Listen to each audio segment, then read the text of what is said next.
അസ്സലാമു ഞാൻ മജീദാണ്. ഈ കാണുന്നത് പണ്ടത്തെ ഈ സ്ഥലത്തിൻ്റെ മതിലാണ്, ഈ കാട് പിടിച്ച് കിടക്കുന്നത്.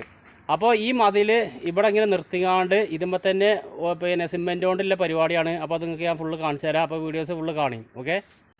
അപ്പോൾ മനുഷ്യന്മാരെ, പണ്ട് കാലത്തെ ഇതേമാതിരി മതിലുണ്ടെങ്കിൽ കുറഞ്ഞ പൈസക്ക് നിങ്ങൾക്ക് ഞാൻ ചെയ്ത മാതിരി ഇതേമാതിരി ചെയ്താൽ മതി.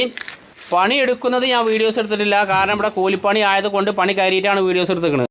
ആദ്യം മതിലുമത്തെ കാട് വെട്ടി തെളിച്ചിങ്ങാണ്ട് വിക്കാസ് കൊണ്ട് മതിൽ ചെരിച്ചുങ്ങാണ്ട് ചെത്തിങ്ങാണ്ട് എംസാൻഡും സിമെൻറ്റും 4:1 സ്ട്രോങ്ങിൽ കൂട്ടിങ്ങാണ്ടാണ് ഇതുമ്മ തേച്ചിട്ടിരിക്കുന്നത്. അപ്പോൾ ഇത് തേച്ചതും ഇതുമ്മ കമ്പി നെറ്റടിച്ചതും ഞാൻ നിങ്ങൾക്ക് കാണിച്ചു തരാം. ഞാൻ ഈ വീഡിയോ എടുക്കുന്ന കോൺക്രീറ്റിൻ്റെ റോഡും ഈ മതിലിൻ്റെ ടോപ്പും പണ്ട് കാലത്ത് ഒരേ നിരപ്പായിരുന്നു. ഇവിടെ റോഡിന് വേണ്ടി ഈ റോഡിൻ്റെ സ്ഥലം താത്തിയപ്പോഴാണ് ഇവിടെ ഈ മതിൽ രൂപപ്പെട്ടത്.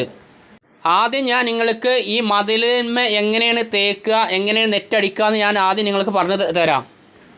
ആദ്യം ഇതേമാതിരില്ലേ മതിലിൻ്റെ സൈഡ് വിക്കാസ് കൊണ്ട് ഏകദേശം ചെരിച്ചിങ്ങാണ്ട് ചെത്തി ക്ലിയറാക്കുക.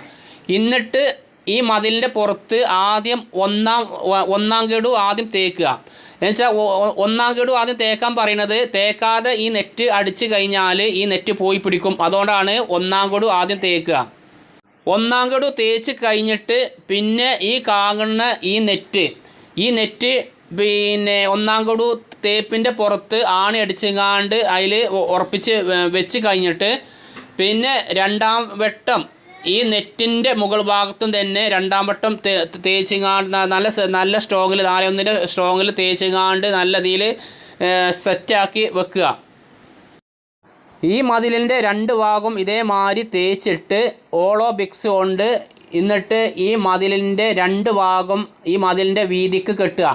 ഓളോ ബിക്സ് കൊണ്ട് കെട്ടിക്കഴിഞ്ഞിട്ട് ഈ ഓളോ ബിക്സിൻ്റെ ഉള്ളിൽ ഈ കരിങ്കല്ലോ അതേമാതിരി ചെങ്കല്ലിൻ്റെ പിന്നെ ഉറപ്പില്ല പിന്നെ കെട്ടുകല്ലിൻ്റെ കഷ്ണങ്ങളും കരിങ്കല്ലിൻ്റെ കഷ്ണങ്ങളും ഇട്ടുങ്ങാണ്ട് ഫില്ല് ചെയ്തിട്ട് അതിൻ്റെ മുകൾ ഭാഗം ചെറിയ കനത്തിൽ കോൺക്രീറ്റ് ചെയ്യുക. അങ്ങനെ കോൺക്രീറ്റ് ചെയ്ത് കഴിഞ്ഞിട്ട് പിന്നെ അതിൻ്റെ മേലെ അതിൻ്റെ അപ്പുറം മതിലിൻ്റെ അപ്പുറം ഫൈനൽ തേപ്പ് തേക്കുക.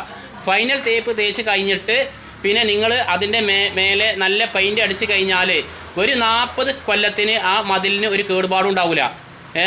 എന്ന് വെച്ചാൽ അല്ലാതെ ഇതേമാതിരി ചെയ്യാതെ നിങ്ങൾ ആ പണ്ടത്തെ ഇതേമാതിരി കട്ടിങ്ങിലെ മതിൽ പൊളിച്ചുങ്ങാണ്ട് നിങ്ങൾ കരിങ്കല്ലുകൊണ്ട് കെട്ടുകയാണെന്ന് വെച്ചാൽ നിങ്ങൾക്ക് അതിന് നല്ലൊരു എമൗണ്ട് ചിലവാകും. എന്നുവെച്ചാൽ കരിങ്കല്ല് മേടിക്കണം, പിന്നെ വെട്ടൽ മേടിക്കണം, അതിന് എംസാൻഡ് മേടിക്കണം. അപ്പോൾ അങ്ങനെ നല്ലൊരു എമൗണ്ട് ചിലവാകും. അപ്പോൾ നിങ്ങൾക്ക് ഇതേമാതിരി ചെയ്യാന്ന് വെച്ചാൽ ഇതേമാതിരി കട്ടിങ്ങിലെ സ്ഥലങ്ങളൊക്കെ ചെത്തി ക്ലിയർ ആക്കിയാണ്ട് അതിമ ആദ്യം ഒരു വട്ടം തേക്കുക, പിന്നെ അതിമ നെറ്റടിക്കുക, പിന്നെ നെറ്റിൻ്റെ മുകൾ ഭാഗം ഒരു തേപ്പ് തേക്കുക, പിന്നെ ഫൈനൽ തേപ്പ് വെച്ചാൽ അതിൻ്റെ മുകൾ ഭാഗം ഓളബിസോണ്ടൊക്കെ സെറ്റ് ആക്കിയാണ്ട് ഒരേ വീതിയൊക്കെ ക്ലിയർ ആക്കിയാണ്ട് പിന്നെ ഒരു ഫൈനൽ തേപ്പ് തേച്ചുകൊണ്ട് പെയിൻ്റ് അടിച്ച് കഴിഞ്ഞാൽ അധികം എമൗണ്ട് നിങ്ങൾക്ക് ചിലവാകില്ല. മറ്റത് കരിങ്കല്ല് കെട്ടുകയെന്ന് വെച്ചാൽ നല്ല എമൗണ്ട് നിങ്ങൾക്ക് ചിലവാകും. അപ്പോൾ ഇതേമാതിരിയൊക്കെ ചെയ്യുക. ഞാനിത് പിന്നെ ഒന്നുകൂടി പറയുന്നുണ്ട്, പണി കയറിയിട്ടാണ് ഞാനിത് ഇങ്ങനെ വീഡിയോ എടുത്തേക്കുന്നത്. കാരണം അവിടെ കൂലിപ്പണിയാണ്. എന്നുവെച്ചാൽ പണിൻ്റെ അടിയിൽ എനിക്ക് വീഡിയോ എടുക്കാൻ പറ്റില്ല, പണി കയറിയിട്ടാണ് വീഡിയോ എടുത്തേക്കുന്നത്.